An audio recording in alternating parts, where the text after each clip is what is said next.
सोई पद पंकज जहि पूजत अज, अतिशय अनुरागी अति बड़ भागी, चरण नयन जलधार बन।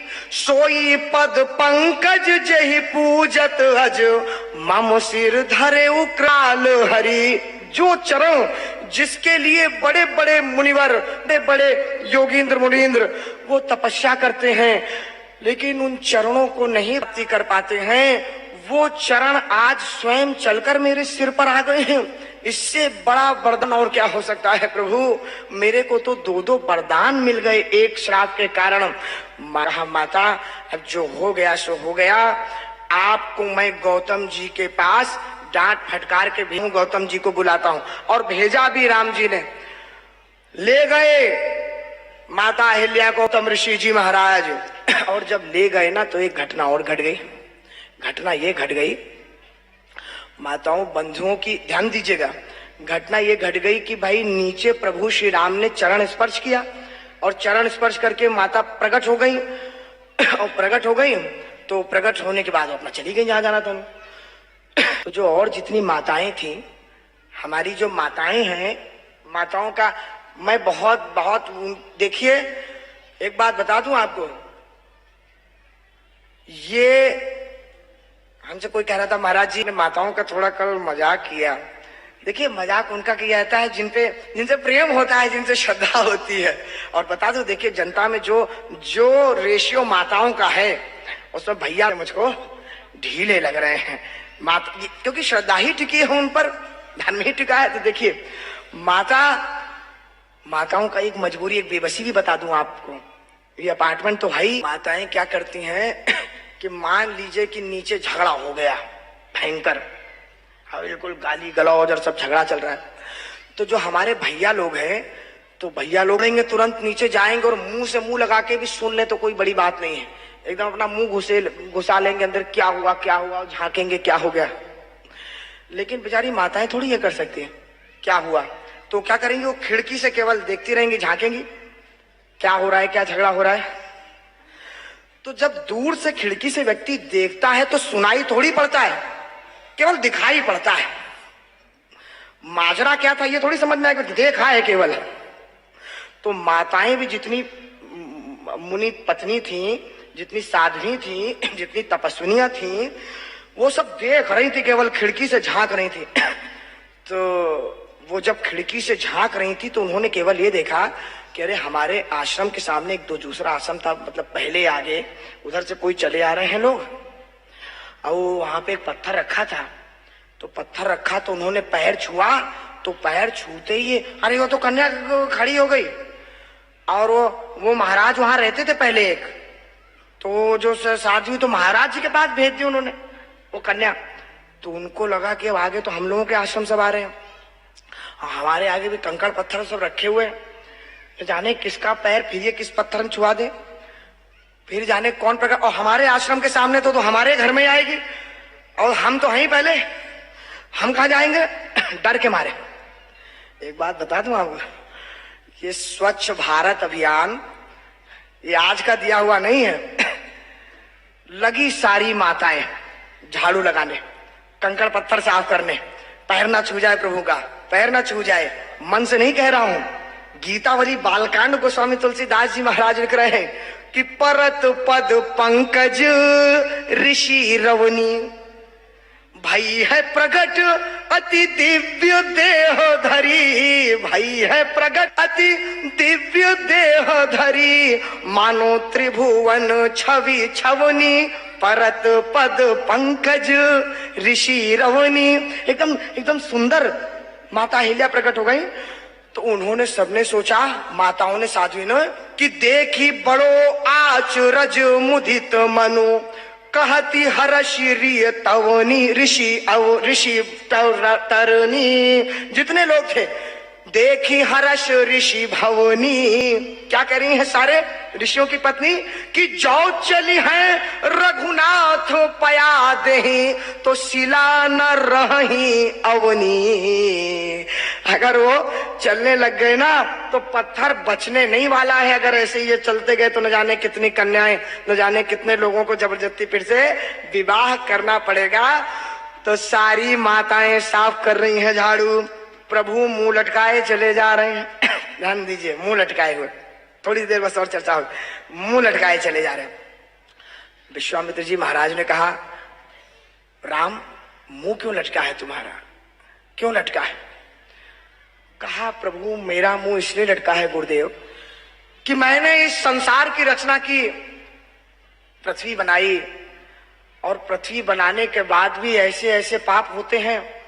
यहां से तो मैं गुजरा तो माता अहिल्या का उद्धार कर दिया, मेरे पैर छू गए, चरण छू गए, लेकिन मैं सगुण साकार रूप में आया हूं, किस किस का उद्धार करूंगा, किस किस को जाकर के चरण छुआऊंगा, ये सोचकर मुंह लटक गया है, दुखी हो गया हूं, चिंतित हो गया हूं, कैसे होगा, ये असंभव है। विश्वामित्र जी महाराज ने कहा, राम तुम बिल्कुल चिंता मत करो, देखो राम जहां जहां तुम जा रहे हो वहां वहां तो उद्धार होना ही उन लोगों का। कहा, गुरुदेव और जहां जहां मैं नहीं जा पाया उनका उद्धार? कहा, राम उनकी व्यवस्था आपने बहुत पहले से कर दी है।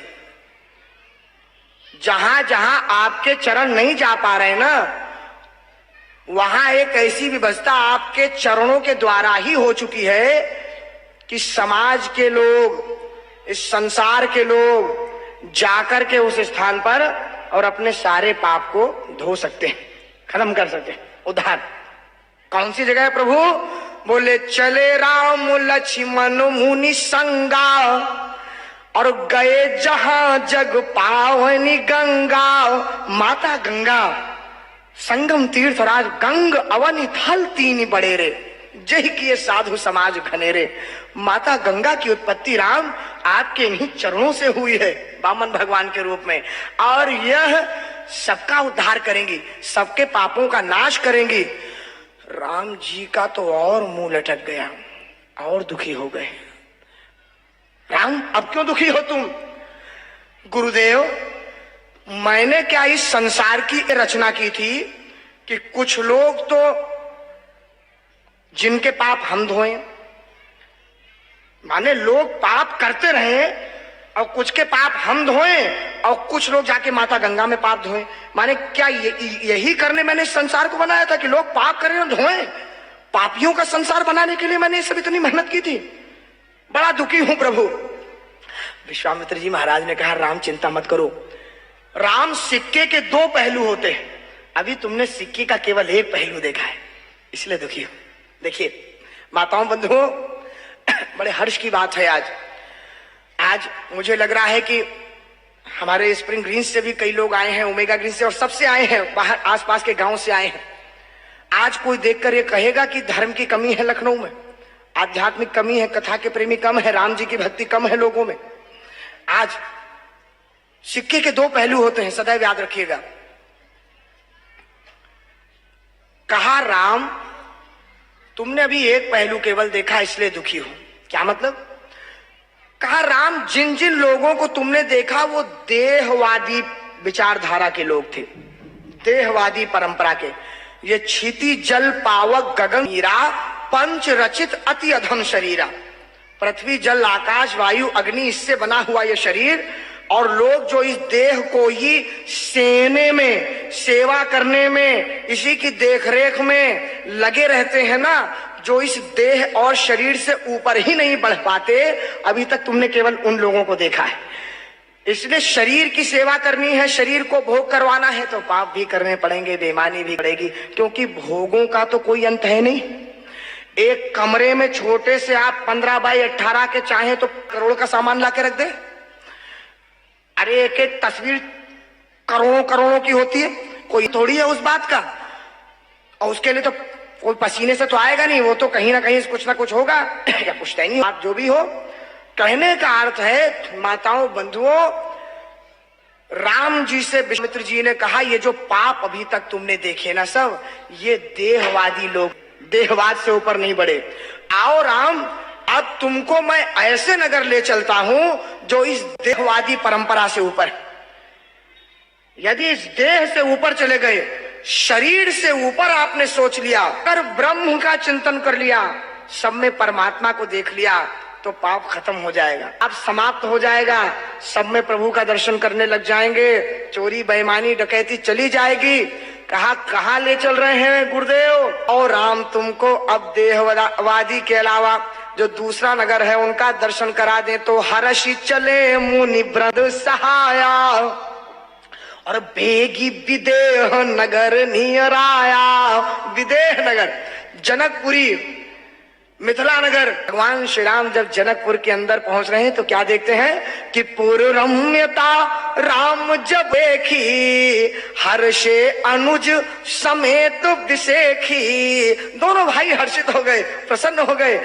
क्या नगर है प्रभु, क्या नगर है गुरुदेव? बापी कूप सरित सरनाना, और सलिल सुधा सम मनीषो पाना। पानी तो मानो अमृत, जल तो वहां का अमृत। और उसके अलावा बनई न बरनत नगर निकाय, जहां जाई मन तहई लुभाई। ऐसा नगर है कि जहां पे भी पहुंच जाओ लगे कि वाह, असली शहर तो यही है, शहर तो यही है। ऐसे बहुत कम, बंबई तो खैर अब जहां सभी शहर लगता है, लेकिन आप लोग तो खैर विद्वान हैं, जानते भी होंगे, शायद मानरी होगी उन्होंने, सबसे प्रॉपर प्लानिंग से जो एक शहर बना ना, चंडीगढ़ भी है। चंडीगढ़ का हर चौराहा एक जैसा है, हर उस माने आप जाएंगे वहां पे एक जैसा। चंडीगढ़ बड़ा सुंदर प्लानिंग से बना है, मानस को ही शायद देखा हो। इंदौर भी है, बहुत उसी प्रकार से प्लानिंग हो रही है, बन रहा है। ये सब जहां जाओ वहीं अच्छा लग रहा है, किसी एक जगह जाने की आवश्यकता नहीं है। तो बनई न बरनत नगर निकाई, जहां जाई मन तही लुभाई। पुलक बाटिका बाग बन विपुल विहंग नास। ये तो सबसे बड़ी गड़बड़ हो रही। इंफ्रास्ट्रक्चर बनाए, कोई कॉलोनी बनाए, हमारे तो सब यहाँ बैठे ही हैं, सब जहां सब लोग यही करते हैं, जान जी और सब जितने लोग हैं, खरे जी और हमारे अब यादव जी भी साथ में जुड़ रहे हैं। लिख लें इस बात को नोट कर लें कि अपने रहने से पहले, यहाँ पर भी है मैंने देखा, अपने रहने से पहले आइट साइड में पक्षियों के रहने की व्यवस्था, पेड़ जरूर लगा लें, वृक्षारोपण अवश्य करें, क्योंकि वही पंछी आज उनके रहने की जगह नहीं है कहीं। एक शायर ने कहा कि ये परिंदे तो डर के उड़े थे, माने जब पेड़ काटने आता है व्यक्ति तो भागेगा, ये घर हमारा गिर रहा हो तो हम नहीं भागेंगे। तो शायर ने कहा कि ये परिंदे तो डर के उड़े थे, हम ये समझे कि शहर हो गई, क्योंकि पहले तो पंछी केवल सुबह 4 बजे प्रातः काल चढ़ के उड़ते थे। अब आजकल तो दिन भर हैं कि न जाने कहां पेड़ कट रहे, न जाने कहां पर्यावरण। फिर पर्यावरण के लिए जाओ केवल अकेले लोहिया और जनेश्वर, यही बाकी रहेगा क्या? और ना हो जिसके पास गाड़ी, वो क्या करेगा? तो इसलिए अपने ही जहां रहे वहां इतना वृक्षारोपण करके रहे कि आपको भी सुख मिले और पंछियों को भी रहने का निवास मिल जाए। जनकपुरी से सीखिए ये बात कि पुलक बाटिका बाग वन विपुल विहंग निवास। सोहतपुर चहु पल्लवत सोहतपुर चहु पास। सब जगह से वो पुर सोह रहा था, बड़ा अच्छा लग रहा था, बहुत सुंदर लग रहा था। अब माताओं बंधुओं पहुंच गए राम जी वहां पे। जब पहुंच गए राम जी महाराज तो बस जनक जी से भेंट और जो हो जाए, एक बात बता करके 5-10 मिनट और हो जाए, 5-10 मिनट और हो जाए, फिर कल से। वाह, देखिए क्या बात है ये। आप लोग अपने लिए ही एक बार ताली बजा दीजिए। मैं तो संकोच में ये कि भाई ना ठीक है, लेकिन वो बात भी ठीक, मर्यादा है अपनी। लेकिन बहुत अच्छा, देखिए मैं आपको सत्य कह रहा हूं कि ये सब आज आप लोग सुन रहे हैं, लेकिन यह जीवन की किस परिस्थिति में कब काम आ जाएगा ये परमात्मा ही जानता है। ये राम कथा है, राम कथा कभी काम नहीं आएगी तो बैतरणी पार करवाने के समय तो यही राम कथा खड़ी रहेगी नाव बन के। भाव सागर चौपार जो पावा, राम कथा ताकह दृढ़ नावा। यही वो नाव है जो न डोलती है न गिरती है, न कहीं कोई इसको डुबा देगा तूफान बड़े से बड़ा क्यों ना। माताओं बंधुओं पहुंचे, अब जैसे ही पहुंचे ना तो ध्यान दीजिएगा कि देखी अनूप एक अवराई, सब सुपास सब भांति सुहाई। एक आम का पेड़ दिखा, बड़ा अच्छा घना, बहुत बढ़िया घना। तो कौशिक कहो मोर मन माना, यहाँ रही रघुबीर सुजाना। यहीं बसेंगे, यहीं ठहर जाओ। तो माताओं बंधुओं इतना कहना था कि लक्ष्मण जी तो एकदम चिढ़ गए। पहले ही चिढ़े हुए थे कि आप झूठे ही हमको इतना कह के कुछ और लाए और सब घुमा रहे। उन्होंने कहा ऐसा है मुनिवर, अब थोड़ा सा आप हमारी सुन लीजिए। ये तो है सीधे, ये कुछ नहीं बोलेंगे, लेकिन इनकी जिम्मेदारी हमको दे के रखते हैं पिताजी। होता है ना कि नरम गरम दल हमेशा एक चलता है, तो नरम दल नरम रहता है, गरम दल को टाइट रहता है। तुम कहीं कुछ बिगड़े तो कह देना।